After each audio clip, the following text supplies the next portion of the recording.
कोई जल्दबाजी मत करना, मैं समय लेकर आया हूं, आराम से बात करूंगा।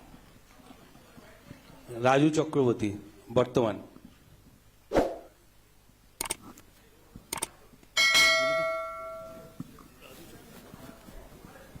चलो भाई, दूसरे कोई खड़े हो जाओ। गृहमंत्री जी नमस्कार, राजू चक्रवर्ती वर्तमान। मेरा दो प्रश्न है। एक करो। अच्छा 2014 के बाद आप जब पार्टी और एडमिनिस्ट्रेशन में बहुत सारे संस्कार लाए, 75 साल के बाद कोई भी लीडर या फिर मंत्री हो उसको मार्गदर्शक के भूमिका में जाना पड़ता है। तो आपको क्या लगता है अभी हाईएस्ट लेवल पे जो भी है पार्टी या फिर एडमिनिस्ट्रेशन में, वो 75 साल हो गया, उसको अपने आप वानप्रस्थ में जाना चाहिए?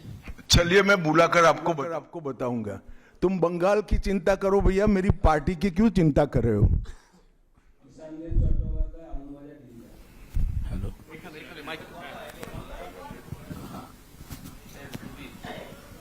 Amit ji, there is anxiety among the Motua communities regarding the papers and documents to be produced in the SIR process. And would you like to consider anything so that they can get rid of their anxiety? मतुआओं को डरने की कोई जरूरत नहीं है। ये Bharatiya Janata party का वादा है।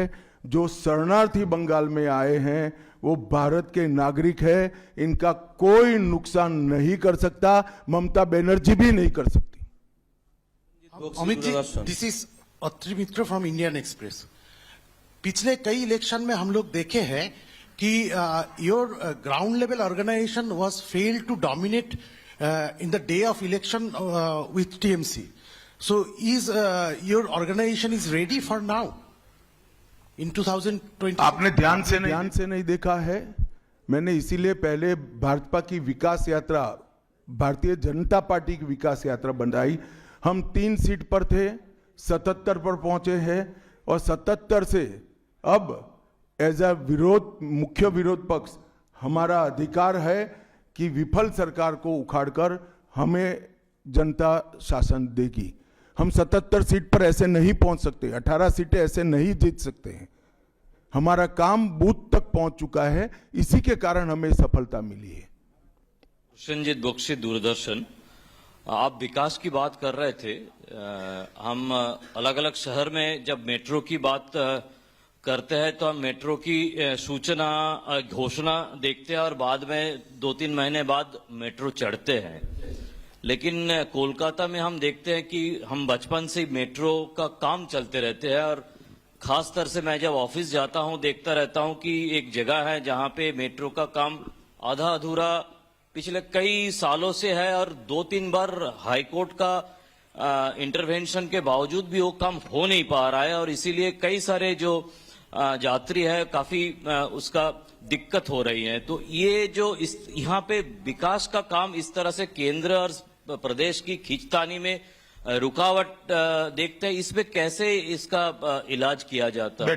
बैठ जाइए।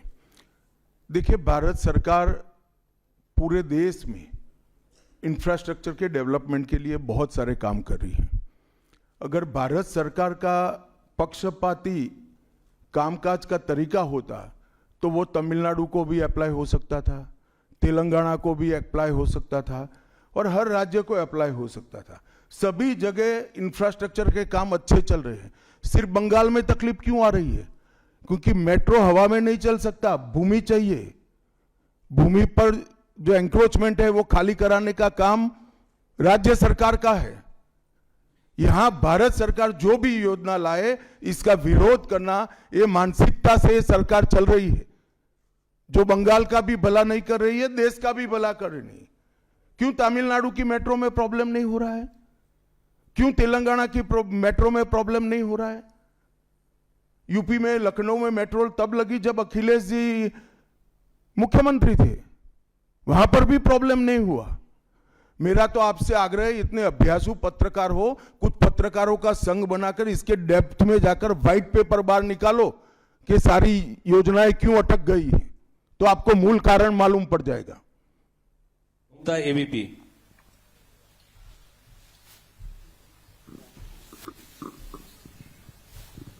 अमित जी, अभी आपने वंदे मातरम की चर्चा का जिक्र किया, लेकिन उसके साथ में जो है एक चर्चा और हुई थी जी राम जी, जो अभी जो कानून की शक्ल ले चुका है। उस दौरान भी जो है ममता बनर्जी और अभिषेक बनर्जी लगातार ये कहते रहे कि सरकार, केंद्र सरकार से फंड ही नहीं आता तो हम विकास कैसे करें, वो फंड रोकना और उसका विरोध किया था। देखिए भाई, इनके विरोध को अब देश में कोई गंभीरता से नहीं ले रहा है।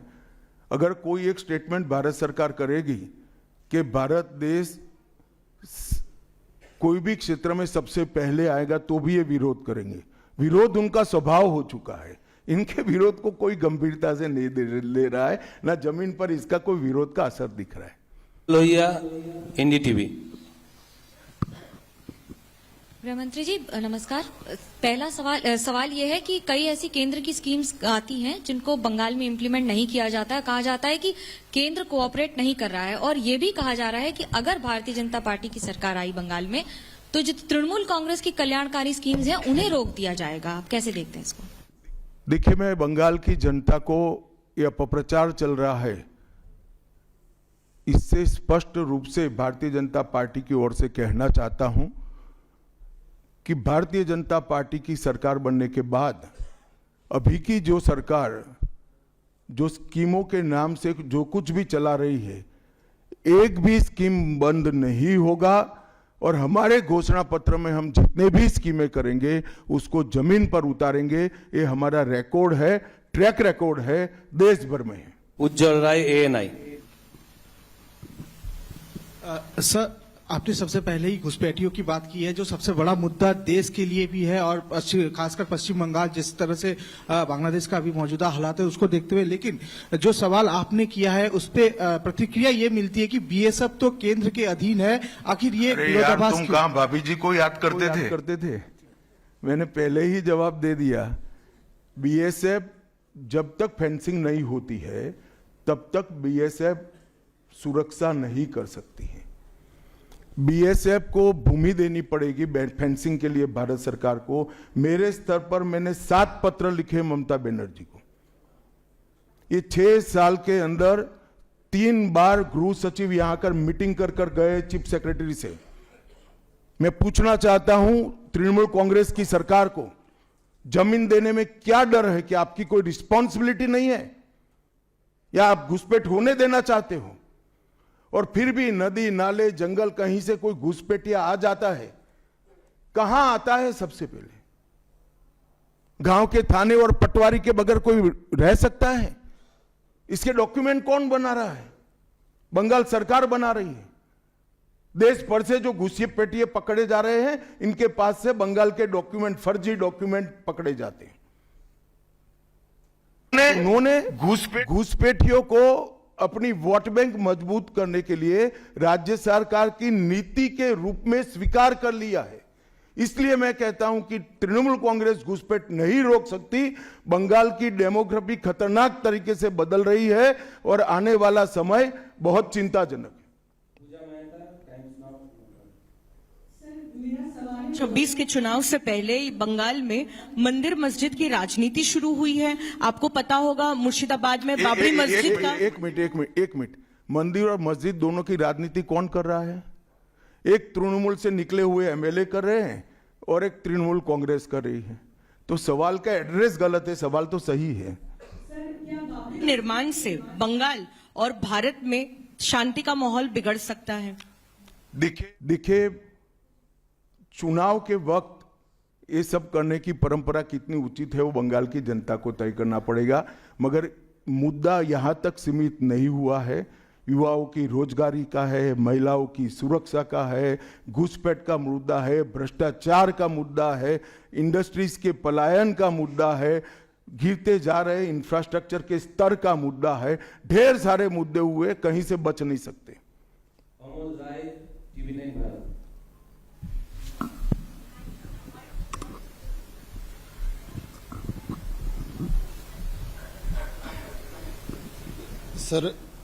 सर मेरा एक प्रश्न ये है कि आज ममता बनर्जी लगातार 2 दिनों से का एक अपना स्वभाव है, लेकिन उन पे जो है तुष्टीकरण का आरोप लगाया जा रहा है। और लगातार वो पहले भी मंदिर एक बनवाई है अभी उड़ीसा के तर्ज पे, और दूसरा एक और घोषणा उन्होंने कर दिया महाकाल मंदिर बनाने का। तो चुनाव की दृष्टि से क्या आपको लगता है कि इसका मैं तो भाई किसी भी कारण से मंदिर बनाते ही इसका स्वागत करता हूं, मगर बहुत देरी कर दी है उन्होंने। बांग्ला।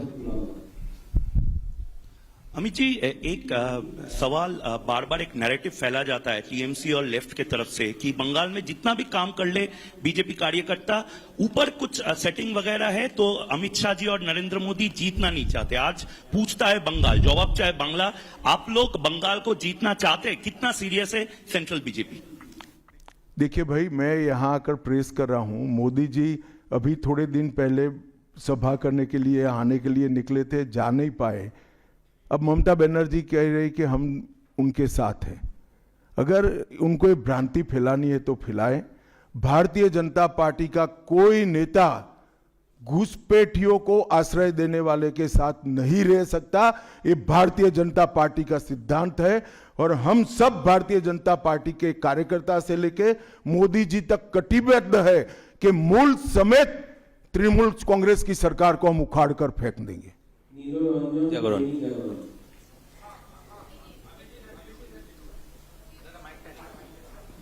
जी, मैं यहाँ। ये अभी आप कह रहे थे कि 3000 जो हैं भाजपा के कार्यकर्ता जो हैं घर छोड़कर भागना पड़ा उनको इलेक्शन के कारण, 300 की हत्या भी हुई है। फ्री एंड फेयर इलेक्शन कैसे होगा अगर मतलब लोग जा ही नहीं पाएंगे बूथ पर? तो देखिए, ऐसी ही नीतियां अपनाई थी कम्युनिस्टों ने, मगर सत्ता परिवर्तन हुआ या नहीं हुआ। ऐसी ही नीतियां अपनाई थी उत्तर प्रदेश में समाजवादी पार्टी ने, सत्ता परिवर्तन हुआ या नहीं हुआ। लोकतंत्र में जनता महान होती है और जनता जब तय कर सकती है, कर लेती है, किसी भी तानाशाह का कुछ नहीं चलता।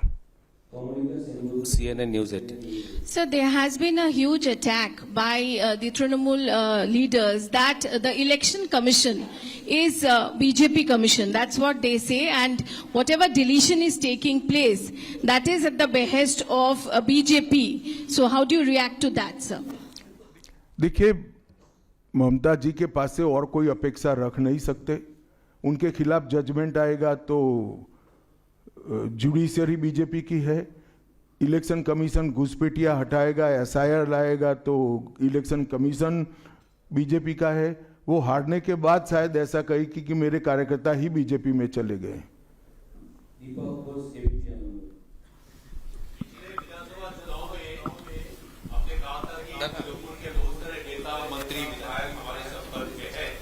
और तृणमूल को कमजोर करने के मैंने नहीं कहा भैया, ऐसा कभी नहीं कहा। हाँ, आए ही है।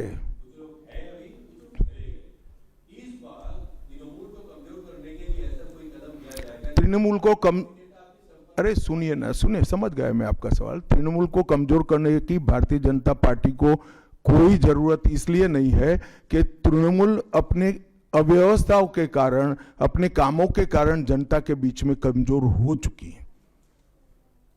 बांग्ला। अमित जी नमस्ते।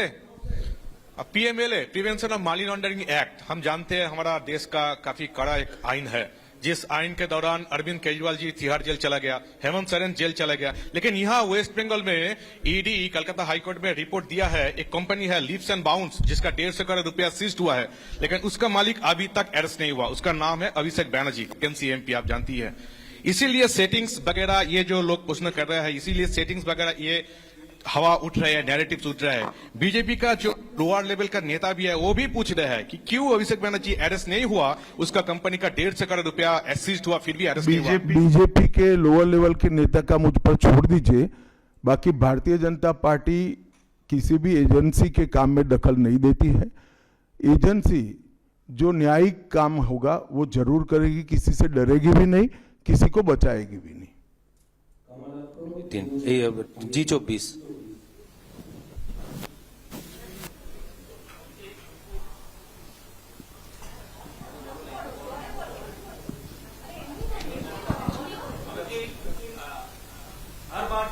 पहले आप जब बंगाल आते हैं अब तक एक टारगेट देते हैं बीजेपी लीडर और सभी को, तो इस साल 26 के चुनाव के पहले अब सुने नहीं, मैं कहा 2/3 बहुमत के साथ सरकार बनाएंगे, 2/3 मेजोरिटी के साथ सरकार बनाएंगे, तो टारगेट हो ही गया। चलिए धन्यवाद। अब सवाल फैब्रिकेट हो रहे हैं।